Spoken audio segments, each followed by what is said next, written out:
Hallelujah, good morning.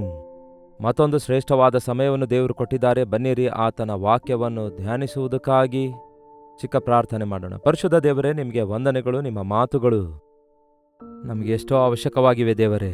ಈ ಕೊನೆ ತಿಂಗಳಿನಲ್ಲಿ, ಈ ವರ್ಷಾಂತ್ಯದಲ್ಲಿ ನಿಮ್ಮ ಜನನವನ್ನು ನೆನೆಸಿಕೊಳ್ಳುವ ಈ ದಿನಮಾನಗಳಲ್ಲಿ ಎಷ್ಟೋ ಹಬ್ಬದ ಸಂಭ್ರಮಗಳು ಎಲ್ಲೆಡೆ ಕಾಣಿಸಿಕೊಳ್ಳುತ್ತಿರುವಾಗ ಯೇಸುವನ್ನು ಆರಾಧಿಸುವಂಥವರಾಗಿದ್ದು, ಯೇಸುವಿನ ಜನನದ ಸಂದರ್ಭದಲ್ಲಿ ನಡೆದಿರುವಂತಹ ಅನೇಕ ವಿಷಯಗಳನ್ನು ನಾವು ಕಲಿಯುತ್ತಿದ್ದೇವೆ.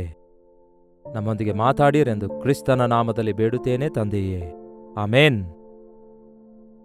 ಹೌದು ಪ್ರಿಯರೇ, ಬಹಳಷ್ಟು ಜನ ಕ್ರಿಸ್ಮಸ್ ಹಾಡುಗಳನ್ನು ರಿಲೀಸ್ ಮಾಡ್ತಿದ್ದಾರೆ. ಎಷ್ಟೋ ಆನಂದದಿಂದ ಕುಣಿದಾಡುತ್ತಾ ಹಾಡನ್ನು ಹಾಡುತ್ತಿದ್ದಾರೆ. ಒಳ್ಳೆಯದೇ. ಹಾಡುಗಳನ್ನು ಯಾಕೆ ಕ್ರಿಸ್ಮಸ್ ಸಂದರ್ಭದಲ್ಲಿ ಹಾಡುತ್ತಾರೆ ಎನ್ನುವುದಾದರೆ ಅದಕ್ಕೊಂದು ಕಾರಣ ಇದೆ ಪ್ರಿಯರೇ. ಯೇಸು ಕ್ರಿಸ್ತನು ಜನಿಸಿದಾಗ ಪರಲೋಕದ ಸೈನ್ಯವೇ ಹಾಡು ಹಾಡಿತಂತೆ. ಗೊತ್ತಾ ನಿಮಗೆ? ಲೂಕನ ಸುವಾರ್ತೆ 2ನೇ ಅಧ್ಯಾಯ 13ನೇ ವಚನ. ಫಕ್ಕನೆ ಆ ದೂತನ ಸಂಗಡ ಪರಲೋಕ ಸೈನ್ಯದವರ ಒಂದು ದೊಡ್ಡ ಗುಂಪು ಕಾಣಿಸಿಕೊಂಡು, ಮೇಲಣ ಲೋಕಗಳಲ್ಲಿ ದೇವರಿಗೆ ಮಹಿಮೆ, ಭೂಲೋಕದಲ್ಲಿ ಮನುಷ್ಯರೊಳಗೆ ಸಮಾಧಾನ, ದೇವರು ಅವರಿಗೆ ಒಲಿಯುತ್ತಾನೆ ಎಂದು ದೇವರನ್ನು ಕೊಂಡಾಡುತ್ತಾ ಹೇಳಿ ಸ್ತುತಿಸಿದರು. ಏನಂತೆ? ಮೇಲಣ ಲೋಕಗಳಲ್ಲಿ ದೇವರಿಗೆ ಮಹಿಮೆ, ಭೂಲೋಕದಲ್ಲಿ ಮನುಷ್ಯರೊಳಗೆ ಸಮಾಧಾನ ಉಂಟಾಗಲಿ ಎಂದು ದೇವರನ್ನು ಕೊಂಡಾಡುತ್ತಾ ಸ್ತುತಿಸುತ್ತಾ ಇದ್ದರು. ಪರಲೋಕದಿಂದ ದೂತರು ಇಳಿದು ಬಂದು ಯೇಸು ಕ್ರಿಸ್ತನು ಜನಿಸಿರುವ ವೇಳೆಯಲ್ಲಿ ಆ ವಿಷಯವನ್ನು ಆಲ್ ಇಂಡಿಯಾ ರೇಡಿಯೋದಲ್ಲಾಗಲಿ, ಆಲ್ ಚಾನಲ್ಸ್ನಲ್ಲಾಗಲಿ, ಆಲ್ ಮೀಡಿಯಾದಲ್ಲಾಗಲಿ ಪ್ರಕಟಿಸಲ್ಪಡಲಿಲ್ಲ. ಆದರೆ ಪರಲೋಕದಿಂದ ನೇರವಾಗಿ ಇಳಿದು ಬಂದಂತಹ ದೂತರು ಆ ದೇಶದ ರಾಜರಿಗಾಗಲಿ, ಮಂತ್ರಿಗಳಿಗಾಗಲಿ, ಜ್ಞಾನಿಗಳಿಗಾಗಲಿ, ಫರಿಸಾಯರಿಗಾಗಲಿ, ಶಾಸ್ತ್ರಿಗಳಿಗಾಗಲಿ ತಿಳಿಯಪಡಿಸಲಿಲ್ಲ. ಆದರೆ ಅಲ್ಲಿನ ಸಾಮಾನ್ಯರಾಗಿರುವಂತಹ ಕುರುಬರಿಗೆ ಆ ವಿಷಯ ಮೊಟ್ಟಮೊದಲು ತಿಳಿಯಪಡಿಸಲಾಯಿತು. ಈ ಕುರುಬರು ಅಂದ ಕೂಡಲೇ ಏನೋ ಅಮಾಯಕರು, ವಿದ್ಯಾಭ್ಯಾಸ ಇಲ್ಲದವರು, ಈ ಒರಟು ಭಾಷೆ ಮಾತಾಡುವವರು ಅಂದ್ಕೊಳ್ತೇವೆ. ಆದರೆ ನಿಮಗೆ ಗೊತ್ತಾ, ಮೊಟ್ಟಮೊದಲ ಕುರುಬ, ಕುರಿ ಕಾಯುವ ಕುರುಬ ಯಾರು ಗೊತ್ತಾ? ಹೇಬೇಲನು. ಹೇಬೇಲನು ಒಳ್ಳೆ ಕುರಿಯನ್ನು ತಂದು ದೇವರಿಗೆ ಯಜ್ಞ ಅರ್ಪಿಸುತ್ತಾನೆ. ಕುರಿ ಕಾಯುವ ಕುರುಬರು ವಿಶ್ವಾಸಿಗಳಿಗೆ ಗುರುತಾಗಿದ್ದಾರೆ. ಅದಕ್ಕೆ ದಾವೀದನು ಹೇಳ್ತಾನೆ, ಯೆಹೋವನೇ ನನಗೆ ಕುರುಬನು, ನಾನು ಕೊರತೆ ಪಡೇನು. ಅದಕ್ಕೆ ಯೇಸು ಕೂಡ ಹೇಳಿದ್ದಾರೆ, ನೀವೇ ನನ್ನ ಕುರಿಗಳಾಗಿದ್ದೀರಿ, ನಾನು ನಿಮ್ಮ ಕುರುಬನಾಗಿದ್ದೇನೆ ಎಂದು. ಯೇಸು ಕ್ರಿಸ್ತನು ಪ್ರಧಾನ ಕುರುಬನಾಗಿ ಬರಲಿಕ್ಕಿದ್ದಾರೆ. ದಾರಿ ತಪ್ಪಿ ಹೋದ ಮನುಷ್ಯರನ್ನು ರಕ್ಷಿಸುವುದಕ್ಕಾಗಿ ಲೋಕಕ್ಕೆ ಬರುವಂಥವರಾಗಿರೋದ್ರಿಂದ ಆತನು ಮೊಟ್ಟಮೊದಲ ಸಾರಿ ಆ ಸಂದೇಶವನ್ನು ಆ ಕುರುಬರಿಗೆ ಅನುಗ್ರಹಿಸಿದ್ರು. ಅಂದರೆ ಕುರಿಕಾಯುವ ಕುರುಬರಿಗೆ ಅನುಗ್ರಹಿಸಿದ್ರು. ಆ ಕುರಿಕಾಯುವ ಕುರುಬರು ಕಾದು ಎದುರು ನೋಡ್ತಾ ಇದ್ರು ಕರ್ತನಿಗೋಸ್ಕರ. ಹೌದಲ್ಲವೇ? ಆ ಕಾಲದಲ್ಲಿ ರೋಮನ್ನರ ಆಳ್ವಿಕೆಯ ಕೆಳಗಡೆ ಅವರಿದ್ರು. ಹೆರೋದನಂತಹ ಕ್ರೂರನಾಗಿರುವ ರಾಜನ ಕೆಳಗೆ ಎಷ್ಟೋ ಶ್ರಮೆಯ ಪಾಲಾಗ್ತಾ ಇದ್ರು. ಅಂತಹ ಸಮಯದಲ್ಲಿ ರಕ್ಷಕನು ಬರುತ್ತಾನೆ, ಮೆಸ್ಸಯ್ಯನು ಬರುತ್ತಾನೆ, ಪ್ರಭು ಯೇಸು ಬರ್ಲಿಕ್ಕಿದ್ದಾರೆ ಎಂದು ಎದುರು ನೋಡುತ್ತಿರುವ ಕುರುಬರು ಅವರಾಗಿದ್ರು. ಧರ್ಮಶಾಸ್ತ್ರ ಅರಿತವರಾಗಿದ್ರು, ದೇವರ ವಾಕ್ಯ ಅರಿತವರಾಗಿದ್ರು. ಹಾಗಾಗಿ ಅವರಿಗೆ ಆ ವಿಷಯ ಮೊದಲು ತಿಳಿಯಪಡಿಸಲಾಯಿತು. ಹೇಗೆ ತಿಳಿಯಪಡಿಸಲಾಯಿತು? ಸ್ವಲ್ಪ ಹಿಂದಿನ ವಚನ ಏನು ಹೇಳುತ್ತೆ ನೋಡಿ. ಆ ಸೀಮೆಯಲ್ಲಿ ಕುರುಬರು ಹೊಲದಲ್ಲಿದ್ದುಕೊಂಡು ರಾತ್ರಿಯಲ್ಲಿ ತಮ್ಮ ಕುರಿ ಹಿಂಡನ್ನು ಕಾಯುತ್ತಿರಲಾಗಿ ಕರ್ತನ ದೂತನೊಬ್ಬನು ಅವರ ಎದುರು ಬಂದು ನಿಂತನು. ಕರ್ತನ ಪ್ರಭೆಯು ಅವರ ಸುತ್ತಲೂ ಪ್ರಕಾಶಿಸಿತು. ಅವರು ಬಹಳವಾಗಿ ಹೆದರಿದರು. ಆ ದೂತನು ಅವರಿಗೆ, ಹೆದರಬೇಡಿರಿ, ಈಗೋ ಜನರಿಗೆಲ್ಲ ಮಹಾ ಸಂತೋಷವನ್ನುಂಟು ಮಾಡುವ ಶುಭ ಸಮಾಚಾರವನ್ನು ನಾನು ನಿಮಗೆ ತಿಳಿಸುತ್ತೇನೆ. ಯಾವುದು ಆ ಸಮಾಚಾರ? ಜನರಿಗೆಲ್ಲ ಉಂಟು ಮಾಡುವ ಮಹಾ ಸಂತೋಷವುಳ್ಳ ಶುಭವರ್ತಮಾನ ನಾನು ನಿಮಗೆ ತಿಳಿಸುತ್ತೇನೆ ಅನ್ನುತ್ತಾನೆ. ಏನಾಗಿದೆ ಆ ವಾರ್ತೆ? ಅಲ್ಲಿ ಕೂಡಿ ಬಂದಿರುವಂತಹ ಕೆಲವೊಂದು ಜನ ಕುರುಬರಿಗೆ ಮಾತ್ರವಲ್ಲ ಆ ಗುಡ್ ನ್ಯೂಸ್, ಆ ಶುಭವಾರ್ತೆ ಜನರೆಲ್ಲರಿಗೆ ಉಂಟು ಮಾಡುವ ಮಹಾ ಸಂತೋಷವುಳ್ಳ. ಅಷ್ಟಕ್ಕೂ ಮಹಾ ಸಂತೋಷ ಅಂದರೆ ಏನು ಪ್ರಿಯರೇ? ಬಹಳಷ್ಟು ಬಂಗಾರ ಕೊಟ್ಟರೆ ಮಹಾ ಸಂತೋಷ ಅನ್ನುತ್ತೀರೋ? ಬಹಳಷ್ಟು ದುಡ್ಡು ಸಿಕ್ಕರೆ ಮಹಾ ಸಂತೋಷ ಅನ್ನುತ್ತೀರೋ? ನೋಡಿ ಪ್ರಿಯರೇ, ಒಬ್ಬ ಮನುಷ್ಯನಿಗೆ ನಿಜವಾದಂತಹ ಸಂತೋಷವನ್ನು ಉಂಟು ಮಾಡುವಂಥದ್ದು ಆಧ್ಯಾತ್ಮಿಕವಾಗಿ ಅಂದರೆ ಆತ್ಮಿಕವಾಗಿ ತೃಪ್ತಿ ಹೊಂದುವಾಗ ಉಂಟಾಗುತ್ತೆ. ಮನುಷ್ಯನಿಗೆ ಎಷ್ಟೇ ಇದ್ರೂ ಸಹ ಇನ್ನೂ ಆಸೆ ಇರುತ್ತೆ. ಅದಕ್ಕಾಗಿಯೇ ನೋಡಿ, ಮಿಲಿನಿಯರ್ಸ್ ಹಾಗೂ ಮಲ್ಟಿ ಮಿಲಿನಿಯರ್ಸ್ ಕೂಡ ಇನ್ನೂ ಉನ್ನತಕ್ಕೆ ಹೋಗಬೇಕೆಂದು ಬಯಸ್ತಾರೆ. ಎಲ್ಲವೂ ಅವರೇ ಸಂಪಾದಿಸಬೇಕಂದ್ಕೊಳ್ತಾರೆ. ಅಧಿಕಾರ ದಾಹ ಇರುತ್ತೆ, ಹಣದ ಆಸೆ ಇರುತ್ತೆ. ನಿಜವೇ ಅವರಿಗೆ ಎಷ್ಟಿದ್ರೂ ಕೂಡ ಸಂತೋಷವಿರಲ್ಲ. ನಿಜವಾದ ಸಂತೋಷವು ಯಾರಿಗೆ ಪಾಪ ಕ್ಷಮಾಪಣೆ ಉಂಟಾಗ್ತದೋ ಅವರಿಗೆ ರಕ್ಷಣೆಯ ಆನಂದವಿರುತ್ತೆ.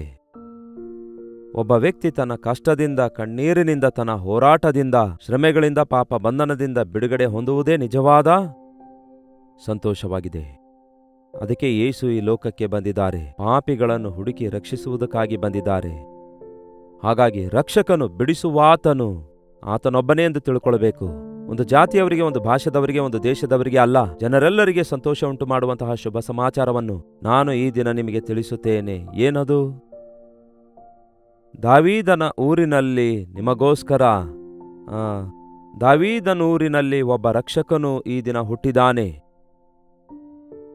ದಾವೀದನ ಪಟ್ಟಣದಲ್ಲಿ ಈ ದಿನ ರಕ್ಷಕನು ನಿಮಗೋಸ್ಕರ ಹುಟ್ಟಿದಾನೆ. ಈ ದಿನ ರಕ್ಷಕನು ನಿಮಗೋಸ್ಕರ ಹುಟ್ಟಿದಾನೆ. ಈ ದಿನ ನಿಮಗೋಸ್ಕರ ಒಬ್ಬ ರಕ್ಷಕನಿದ್ದಾನೆ. ಈ ದಿನ ಈ ವಾಕ್ಯ ಯಾವಾಗ ಓದಿದರೂ ಸಹ ಈ ದಿನವೇ, ಈ ದಿನ, ಈ ದಿನ, ಈ ದಿನ ಯಾವತ್ತೋ ಹುಟ್ಟಿ ಆ ದೇವರು ಅಲ್ವೇ ಅಲ್ಲ ಪ್ರಿಯರೇ, ನಮ್ಮ ಕರ್ತನಾದ ಯೇಸು. ಆತನು ಈ ಲೋಕಕ್ಕೆ ಬಂದು 2024 ವರ್ಷ ಆಗಿರ್ಬೋದು ಎಂದು ಲೆಕ್ಕಿಸುತ್ತೇವೆ. ಆದರೆ ಆತನು ಆದಿಯಿಂದಲೂ ಎಂದೆಂದಿಗೂ ಇರುವಾತನಾಗಿದ್ದಾನೆ. ಆತನು ಆಯಾ ದಿನಕ್ಕೆ ತಕ್ಕಂತೆ ನಮ್ಮ ಸಂಗಡ ಮಾತಾಡುವಾತನಾಗಿದ್ದಾರೆ. ನಮ್ಮನ್ನು ನಮ್ಮ ಪಾಪದಿಂದ ಬಿಡಿಸಿ ರಕ್ಷಿಸುವವನು ಕೂಡ ಆತನೇ. ಕೇವಲ ಕ್ರಿಸ್ಮಸ್ ಸೀಸನ್ನಲ್ಲಿ ಮಾತ್ರ ಆನಂದ ಅನುಗ್ರಹಿಸಿ ನಂತರ ಹೊರಟು ಹೋಗುವ ದೇವರು ಅಲ್ಲ ಪ್ರಿಯರೇ. ಆತನು ನಿಮ್ಮ ಸಂಗಡ ಇರುತ್ತಾನೆ. ಆತನಿಗೆ ಇಮ್ಮಾನುವೇಲ್ ಎಂದು ಹೆಸರು. ಇಮ್ಮಾನುವೇಲ್ ಅಂದರೆ ದೇವರು ನಮ್ಮ ಸಂಗಡ ಇರುವುದಕ್ಕಾಗಿ ಯೇಸು ಬಂದಿದ್ದಾರೆ. ಈ ದಿನ ರಕ್ಷಕನು ನಿಮಗೋಸ್ಕರ ಹುಟ್ಟಿದ್ದಾನೆ. ಯಾವ ರಕ್ಷಕನು? ನಿಮ್ಮನ್ನು ಪಾಪದಿಂದ ರಕ್ಷಿಸುವಾತನು, ನರಕದಿಂದ ರಕ್ಷಿಸುವಾತನು, ವ್ಯಾಧಿ ಬಾಧೆಗಳಿಂದ ರಕ್ಷಿಸುವಾತನು, ಬಿಡಿಸುವಾತನು, ಕಾಪಾಡುವಾತನು, ನಿಮ್ಮ ಕಷ್ಟಗಳನ್ನು ತೀರಿಸುವಾತನು, ನಿಮ್ಮ ಕಣ್ಣೀರನ್ನು ಒರೆಸುವಾತನು. ಆತನೇ ನಮ್ಮ ಕರ್ತನಾದ ಯೇಸುಕ್ರಿಸ್ತನು. ಈ ಹೊತ್ತು ರಕ್ಷಕನು ಹುಟ್ಟಿದ್ದಾನೆ. ಆತನೇ ಕರ್ತನಾಗಿರುವ ಕ್ರಿಸ್ತನು. ಹಲ್ಲೆಲೂಯ! ಆತನೇ ಕರ್ತನಾಗಿರುವ ಕ್ರಿಸ್ತನು. ಯೇಸುಕ್ರಿಸ್ತನು ನಿನ್ನೆ ಇದ್ದ ಹಾಗೆ ಈ ಹೊತ್ತು ನಿತ್ಯ ನಿರಂತರಕ್ಕೂ ಒಂದೇ ರೀತಿಯಾಗಿದ್ದಾರೆ. ಈ ದಿನವೂ ಕೂಡ ದುಃಖಪಡುವವರಿಗೆ ಒಂದು ಸಂದೇಶವಿದೆ. ನಿಮ್ಮನ್ನು ಆಧರಿಸುವ ಕರ್ತನಿದ್ದಾರೆ. ನಿಮ್ಮ ಕಣ್ಣೀರು ಒರೆಸುವ ದೇವರಿದ್ದಾರೆ. ನಿಮಗೆ ಸಹಾಯ ಮಾಡಲು ಕ್ರಿಸ್ತನಿದ್ದಾರೆ. ಯಾವಾಗ ಆ ದೂತರು ಆ ಮಾತನ್ನು ಹೇಳಿದರೋ ಅದಕ್ಕೊಂದು ಗುರುತು ಕೂಡ ಕೊಡ್ತಾರೆ. ಇದೇ ನಿಮ್ಮ ಗುರುತಾಗಿರುತ್ತೆ. ಬಟ್ಟೆಯಲ್ಲಿ ಸುತ್ತಿರುವ ಒಂದು ಕೂಸು ಗೋದಲಿಯಲ್ಲಿ ಮಲಗಿರುವುದನ್ನು ಕಾಣುವಿರಿ ಎಂದು ಹೇಳಿದನು. ಅಡ್ರೆಸ್ ಏನು ದೊಡ್ಡದಾಗಿಲ್ಲ. ನೀವು ಹೋಗಿರಿ, ಒಂದು ಗೋದಲಿಯಲ್ಲಿ ಬಟ್ಟೆಗಳಿಂದ ಸುತ್ತಲ್ಪಟ್ಟ, ಅಂದರೆ ಹಳೆ ಬಟ್ಟೆಗಳಿಂದ ಸುತ್ತಿರುವ ಒಂದು ಕೂಸನ್ನು ನೀವು ಕಾಣುವಿರಿ ಎಂದು ಹೇಳಿದಾಗ ಪರಲೋಕದಲ್ಲಿರುವ ದೂತರೆಲ್ಲರೂ ಸೇರಿ ಮೇಲಣ ಲೋಕದಲ್ಲಿ ದೇವರಿಗೆ ಮಹಿಮೆ, ಭೂಲೋಕದಲ್ಲಿ ಆತನಿಗೆ ಇಷ್ಟರಾದವರಲ್ಲಿ ಎಲ್ಲರಿಗೂ ಅಲ್ಲ ಪ್ರಿಯರೇ. ಆತನ ಆ ಶುಭವಾರ್ತೆ ಎಲ್ಲರಿಗೋಸ್ಕರ ಇದೆ. ಆದರೆ ಸಮಾಧಾನ ಕೆಲವರಿಗೇ ಇದೆ. ಯೇಸುಕ್ರಿಸ್ತನು ಎಲ್ಲರಿಗೂ ಕರ್ತನಾಗಿದ್ದಾರೆ. ಆದರೆ ಕೆಲವರೇ ಆತನನ್ನು ಅಂಗೀಕರಿಸುತ್ತಿದ್ದಾರೆ. ಆತನನ್ನು ನಂಬಿದವರು ಆಶೀರ್ವದಿಸಲ್ಪಡ್ತಾರೆ, ನಂಬದೇ ಇರುವಂಥವರು ಶಿಕ್ಷಿಸಲ್ಪಡುತ್ತಾರೆ. ನೀವು ಯೇಸುವನ್ನು ನಂಬುತ್ತಾ ಇದ್ದೀರೋ? ಆತನನ್ನು ನಿಮ್ಮ ರಕ್ಷಕನನ್ನಾಗಿ ಮಾಡಿಕೊಂಡಿದ್ದೀರೋ? ನಿಮ್ಮ ಪಾಪ ಬಂಧನಗಳಿಂದ ನೀವು ಬಿಡಿಸಲ್ಪಟ್ಟಿದ್ದೀರೋ? ನಿಮ್ಮ ಶ್ರಮೆ ವೇದನೆಗಳಿಂದ ಬಿಡಿಸಲ್ಪಟ್ಟಿದ್ದೀರೋ? ಅಷ್ಟಕ್ಕೂ ನೀವು ಪಾಪ ಕ್ಷಮಾಪಣೆ ಹೊಂದಿ ರಕ್ಷಿಸಲ್ಪಟ್ಟಿದ್ದೀರೋ?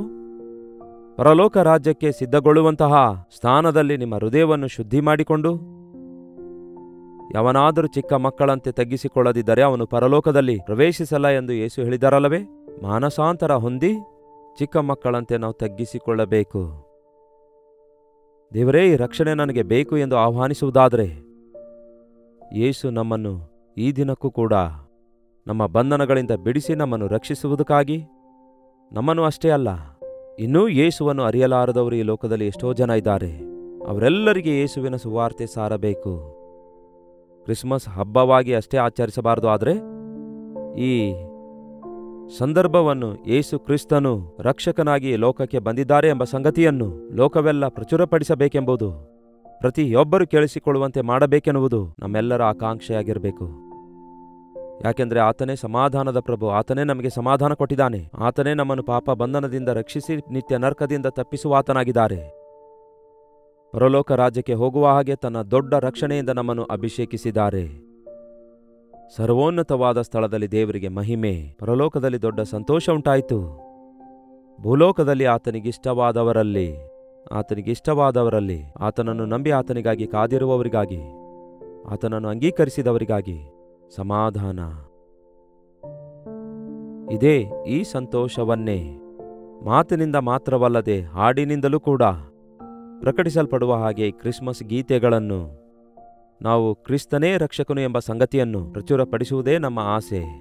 ಆದರೆ ಬಹಳಷ್ಟು ಜನ ರಕ್ಷಣೆ ಇಲ್ಲದವರಾಗಿ, ಮಾನಸಾಂತರ ಇಲ್ಲದವರಾಗಿ ರಕ್ಷಕನ ಕುರಿತು ಹಾಡ್ತಿದ್ದಾರೆ ಹೊರತು ರಕ್ಷಣೆಯ ಅನುಭವ ಇಲ್ಲದವರಾಗಿದ್ದಾರೆ ಅನೇಕರು. ನೀವು ರಕ್ಷಕನನ್ನು ಅನುಭವದಿಂದ ರುಚಿ ನೋಡಿ ಆತನ ಪ್ರೀತಿಯ ಕುರಿತು ನೀವು ಹಾಡುವಾಗ ಆ ಹಾಡು ಅನೇಕರ ಹೃದಯದಲ್ಲಿ ಸ್ಪಂದನೆಯನ್ನುಂಟು ಮಾಡುತ್ತೆ. ಆ ಸೀಸನ್ ಅನ್ನು ನಾವು ನೆನಪು ಮಾಡಿಕೊಳ್ತಿದ್ದೇವೆ. ಮಾನವರೆಲ್ಲರಿಗೋಸ್ಕರ ಯೇಸು ಒಂದೇ ಸಾರಿ ಶಿಲುಬೆಯಲ್ಲಿ ಯಜ್ಞ ಆಗುವುದಕ್ಕಾಗಿಯೇ ಈ ಲೋಕಕ್ಕೆ ಬಂದಿದ್ದಾರೆ. ಯಾವತ್ತೋ ಪ್ರಕಟಿಸಲ್ಪಟ್ಟಿರುವ ಪ್ರಕಟಣೆ ಇದು.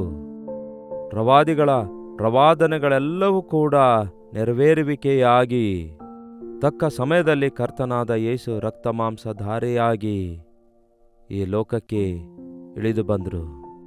ಕಳೆದ 2 ದಿನಗಳಲ್ಲಿ ಮರಿಯಳ ಕುರಿತಾಗಿ, ಯೋಸೇಫನ ಕುರಿತಾಗಿ ಧ್ಯಾನಿಸಿದ್ದೇವೆ. ಯಾವ ರೀತಿಯಾಗಿ ದೇವರು ಅವರನ್ನು ಆರಿಸಿಕೊಂಡು, ಯೇಸುವಿಗೆ ಇಹಲೋಕದ ತಂದೆ ತಾಯಿಗಳನ್ನಾಗಿ ಆರಿಸಿಕೊಂಡು ಈ ಲೋಕಕ್ಕೆ ಒಂದು ದೊಡ್ಡ ಜ್ಯೋತಿಯನ್ನು, ಒಂದು ದೊಡ್ಡ ಬೆಳಕನ್ನು, ಒಬ್ಬ ದೊಡ್ಡ ರಕ್ಷಕನನ್ನು ಅಂಗೀಕರಿಸುವ ಭಾಗ್ಯವನ್ನು ಅವರಿಗೆ ಅನುಗ್ರಹಿಸಿರುವಂತೆ ಈ ದಿನ ಯೇಸು ಕ್ರಿಸ್ತನು ನಿಮ್ಮನ್ನು ನನ್ನನ್ನು ಕೂಡ ಆರಿಸಿಕೊಳ್ತಿದ್ದಾರೆ. ಆತನು ಮತ್ತೊಂದು ಸಾರಿ ಈ ಲೋಕದಲ್ಲಿ ಮಾನವನಾಗಿ ಜನಿಸುವ ಅವಶ್ಯಕತೆ ಇಲ್ಲ. ಆದರೆ ಆತನು ಆತ್ಮ ಸ್ವರೂಪಿಯಾಗಿದ್ದಾರೆ. ಈ ದಿನ ನಮ್ಮ ಮಧ್ಯದಲ್ಲಿದ್ದಾರೆ ಮತ್ತು ನಮ್ಮ ಸಂಗಡ ಇದ್ದಾರೆ. ಆತನ ಸುವಾರ್ತೆಯನ್ನು ಈ ಹೊತ್ತು ನಿಮಗೊಬ್ಬ ರಕ್ಷಕನು ಹುಟ್ಟಿದಾನೆ ಎಂಬ ಸಂಗತಿಯನ್ನು ಯೇಸು ನಾಮ ಅರಿಯಲಾರದವರ ಬಳಿಗೆ ಹೋಗಿ ಪ್ರಕಟಿಸಬೇಕು. ಜನರೆಲ್ಲರ ರಕ್ಷಣೆಗೋಸ್ಕರ ವಿಜ್ಞಾಪನೆ ಮಾಡಬೇಕು. ಕರ್ತನ ನಾಮ ಮಹಿಮೆ ಹೊಂದುವ ಹಾಗೆ, ಪರಲೋಕದಲ್ಲಿ ಅನೇಕ ಆತ್ಮಗಳು ಸೇರಿಸಲ್ಪಡುವ ಹಾಗೆ ದೇವರ ಸನ್ನಿಧಿಯಲ್ಲಿ ಪ್ರಾರ್ಥಿಸಬೇಕು. ಅದಕ್ಕೆ ನಾವು ಪ್ರಯಾಸ ಪಡಬೇಕು. ಈ ದಿನಮಾನಗಳಲ್ಲಿ ಯಾರಿಗೇ ಆಗಲಿ ಯೇಸು ಕ್ರಿಸ್ತನೇ ರಕ್ಷಕನಾಗಿದ್ದಾನೆ ಎಂಬ ಸಂಗತಿಯನ್ನು ಹೇಳ್ರಿ. ಹ್ಯಾಪಿ ಕ್ರಿಸ್ಮಸ್ ಎಂದು ಹೇಳಿಕೊಳ್ಳುವುದು ಅಭ್ಯಾಸ ಆಗಿಬಿಟ್ಟಿದೆ. ಆದರೆ ನಿಮಗೋಸ್ಕರ ಒಬ್ಬ ರಕ್ಷಕನು ಹುಟ್ಟಿದ್ದಾನೆ. ನಿಮ್ಮನ್ನು ಬಿಡಿಸುವಂತಹ ರಕ್ಷಕನಿದ್ದಾರೆ, ನಿಮ್ಮನ್ನು ಕ್ಷಮಿಸುವಂತಹ ದೇವರಿದ್ದಾರೆ, ನಿಮ್ಮನ್ನು ಸ್ವಸ್ಥಪಡಿಸುವ ಕ್ರಿಸ್ತನಿದ್ದಾರೆ, ನಿಮ್ಮ ಪಾಪ ಬಂಧನದಿಂದ ಬಿಡಿಸಬಲ್ಲಂತಹ ಕರ್ತನು ಇದ್ದಾರೆ ಎನ್ನುವಂಥದ್ದು ನಾವು ಹೇಳಬೇಕಾಗಿದೆ ಪ್ರಿಯರೇ. ಯಾವಾಗ ಕುರುಬರಿಗೆ ಆ ವಿಷಯವನ್ನು ಹೇಳುತ್ತಾರೋ ಅವರೇನು ಮಾಡ್ತಾರೆ ಗೊತ್ತಾ ಪ್ರಿಯರೇ? ಆ ದೂತರು ಅವರ ಬಳಿಯಿಂದ ಪರಲೋಕಕ್ಕೆ ಹೊರಟು ಹೋದ ಮೇಲೆ ಆ ಕುರುಬರು, ನಾವು ಈಗಲೇ ಬೆತ್ಲೆಹೇಮಿಗೆ ಹೋಗಿ ಕರ್ತನು ನಮಗೆ ತಿಳಿಯಪಡಿಸಿದ ಈ ಸಂಗತಿಯನ್ನು ನೋಡೋಣ, ನಡೆಯಿರಿ ಎಂದು ತಮ್ಮೊಳಗೆ ಮಾತಾಡಿಕೊಂಡು ತಟ್ಟನೆ ಹೋಗಿ ಮರಿಯಳನ್ನು, ಯೋಸೇಫನನ್ನು, ಗೋದಲಿಯಲ್ಲಿ ಮಲಗಿರುವ ಕೂಸನ್ನು ಕಂಡರು. ನಮಗೂ ಕೂಡ ಎಷ್ಟೋ ದಿನಗಳಿಂದ ಹೇಳಲಾಗ್ತಾ ಇದೆ, ಮೊಳಕಾಲೂರಿ ಪ್ರಾರ್ಥಿಸಿರಿ, ಯೇಸು ನಿಮ್ಮನ್ನು ಆತನು ದರ್ಶಿಸುತ್ತಾನೆ, ನಿಮ್ಮನ್ನು ಕ್ಷಮಿಸುತ್ತಾನೆ ಎಂದು ಹೇಳಿದ್ರೆ ನಾವು ಕೇಳ್ತಿದ್ದೇವೆ, ಹೊರಟು ಹೋಗ್ತಿದ್ದೇವೆ. ಆದರೆ ಇವರಿಗೆ ಒಂದೇ ಸಾರಿ ಹೇಳಲ್ಪಟ್ಟ ಸತ್ಯವನ್ನು ಅಂಗೀಕರಿಸುತ್ತಾರೆ. ತಕ್ಷಣವೇ ಅವರು ಓಡೋಡಿ ಹೋಗುತ್ತಾರೆ. ಬಾಲಕನಾಗಿರುವ ಕ್ರಿಸ್ತನನ್ನು ನೋಡಿ ಸಂತೋಷ ಪಡುತ್ತಾರೆ. ಅವರಿಗೆ ಹೇಳಿರುವ ವಿಷಯಗಳು, ಕಣ್ಣಾರೆ ಕಾಣುತ್ತಿರುವ ವಿಷಯಗಳನ್ನು ನೋಡಿ ದೇವರನ್ನು ಸ್ತುತಿಸುತ್ತಾ ಕೊಂಡಾಡುತ್ತಾ ಇದ್ರು. ದೂತರಿಂದ ಹೇಳಲ್ಪಟ್ಟಂತೆಯೇ ಎಲ್ಲಾ ಸಂಗತಿಗಳನ್ನು ಕೇಳಿ ನೋಡಿ ಅವುಗಳಿಗೋಸ್ಕರ ದೇವರನ್ನು ಸ್ತುತಿಸಿ ಕೊಂಡಾಡುತ್ತಾ ಹೋದರು. ಹಾಲೆಲೂಯಾ! ಯೇಸು ಕ್ರಿಸ್ತನು ನಿಮ್ಮ ಜೀವಿತದಲ್ಲಿ ಮಾಡಿರುವ ಉಪಕಾರ ಎಷ್ಟೋ ಇವೆ ಅಲ್ಲವೇ? ಈ ಯೇಸು ಕ್ರಿಸ್ತನು ನಮ್ಮ ಜೀವಿತದಲ್ಲಿಯೂ ಕೂಡ ಎಷ್ಟೋ ರೀತಿಯಲ್ಲಿ ಎಷ್ಟೋ ಸ್ವಸ್ಥತೆಗಳನ್ನು, ಅದ್ಭುತಗಳನ್ನು ನಮ್ಮ ಜೀವಿತದಲ್ಲಿ ಮಾಡಿದಾರಲ್ಲವೋ? ಈ ರಕ್ಷಕನ ಕುರಿತಾಗಿ ಕೇಳೋದು, ಕೇಳಿರುವುದರ ಪ್ರಕಾರ ಅನುಭವಿಸುವುದು ನಮ್ಮ ಜೀವಿತದಲ್ಲಿ ನಡೆಯುವುದಾದರೆ ನಾವು ಕೂಡ ಸಂತೋಷದಿಂದ ಕುಣಿದಾಡುತ್ತಾ ಕಂಡಿರುವವುಗಳ ಕುರಿತು, ಕೇಳಿರುವವುಗಳ ಕುರಿತು ನಮ್ಮ ಸುತ್ತಲಿರುವ ಜನರಿಗೆ ಸಾಕ್ಷಿ ಕೊಡಬೇಕು. ಪ್ರಾರ್ಥನೆ. ಪರಿಶುದ್ಧ ದೇವರೇ, ಪ್ರೀತಿಯುಳ್ಳ ತಂದೆಯೇ, ಮತ್ತೊಂದು ಸಾರಿ ನಿಮ್ಮ ಸನ್ನಿಧಿಯಲ್ಲಿ ಈ ಕ್ರಿಸ್ಮಸ್ ಸಂದರ್ಭದಲ್ಲಿ ನಿಮ್ಮ ಜನನವನ್ನು ಜ್ಞಾಪಕ ಮಾಡಿಕೊಳ್ಳುತ್ತಿರುವಾಗ ಯೇಸುವೇ ರಕ್ಷಕನಾಗಿದ್ದಾರೆ ಎಂಬ ಸಂಗತಿಯನ್ನು ಪ್ರತಿಯೊಬ್ಬರಿಗೂ ಜ್ಞಾಪಕಗೊಳಿಸಲು, ಯೇಸುವನ್ನು ಅರಿಯಲಾರದವರನ್ನು ಪ್ರಕಟಿಸಲು, ನೀವು ನಮಗಾಗಿ ಉಂಟು ಮಾಡಿರುವ ಯಜ್ಞವನ್ನು ಜ್ಞಾಪಕ ಮಾಡಿಕೊಂಡು ಕೊಂಡಾಡುತ್ತಾ ನಿಮ್ಮಲ್ಲಿ ಆನಂದಿಸಲು ಸಹಾಯ ಮಾಡಿರೆಂದು ಕ್ರಿಸ್ತನ ನಾಮದಲ್ಲಿ ಬೇಡುತ್ತೇನೆ ತಂದೆಯೇ, ಆಮೇನ್. ತಂದೆಯಾದ ದೇವರ ಪ್ರೀತಿಯು, ಮಗನಾಗಿರುವ ಕ್ರಿಸ್ತನ ಕೃಪೆಯು, ಆದರಣೆಕರ್ತನಾದ ಪವಿತ್ರಾತ್ಮನ ಸಹವಾಸವು ಕೂಡಿ ಬಂದಿರುವ ನಮ್ಮೆಲ್ಲರ ಸಂಗಡ ಇಂದಿಗೂ ಸದಾಕಾಲಕ್ಕೂ ನೆಲೆಯಾಗಿರಲಿ, ಆಮೇನ್. ದೇವರಿಗೆ ಸ್ತೋತ್ರ. ನಿಮ್ಮ ಪ್ರಾರ್ಥನಾ ಮನವಿಗಳನ್ನು 8939731313 ನಂಬರ್ಗೆ ಒಂದು ಟೆಕ್ಸ್ಟ್ ಇಲ್ಲವೇ ವಾಯ್ಸ್ ಮೆಸೇಜ್ ಮೂಲಕ ವಾಟ್ಸಪ್ ಕಳಿಸಿಕೊಡಿರಿ. ಆ ಎಲ್ಲ ಟೆಕ್ಸ್ಟ್ ಮೆಸೇಜ್ಗಳನ್ನು ನಾವು ಪರಿಶೀಲಿಸಿ ನಿಮ್ಮೆಲ್ಲರಿಗಾಗಿ ನಾವು ಪ್ರಾರ್ಥಿಸ್ತಿದ್ದೇವೆ. ನೀವು ಕೂಡ ಪ್ರಾರ್ಥಿಸಿರಿ. ನಮ್ಮ ಕರ್ತನು ಪ್ರಾರ್ಥನೆ ಕೇಳುವಾತನಾಗಿದ್ದಾರೆ. ಈ ಸೀಸನ್ನಲ್ಲಿ ದೇವರ ನಿಕಟತೆಗೆ ನಾವು ಸೇರೋಣ. ದೇವರ ಸಮಾಧಾನ ನಮ್ಮ ಹೃದಯ ಆಳುವಂತೆ ಆತನಿಗೆ ನಮ್ಮನ್ನು ನಾವು ಒಪ್ಪಿಸಿಕೊಡೋಣ. ಕರ್ತನ ಚಿತ್ತವಿರುವುದಾದರೆ ಮತ್ತೆ ನಾಳೆ ಇದೇ ಅನುದಿನದ ಧ್ಯಾನದಲ್ಲಿ ಮತ್ತೊಮ್ಮೆ ಭೇಟಿಯಾಗೋಣ. ಅಲ್ಲಿವರೆಗೂ ದೇವರ ಮಹಾಕೃಪೆ ಸದಾಕಾಲಕ್ಕೂ ನಿಮ್ಮೆಲ್ಲರ ಸಂಗಡ ಇರಲಿ.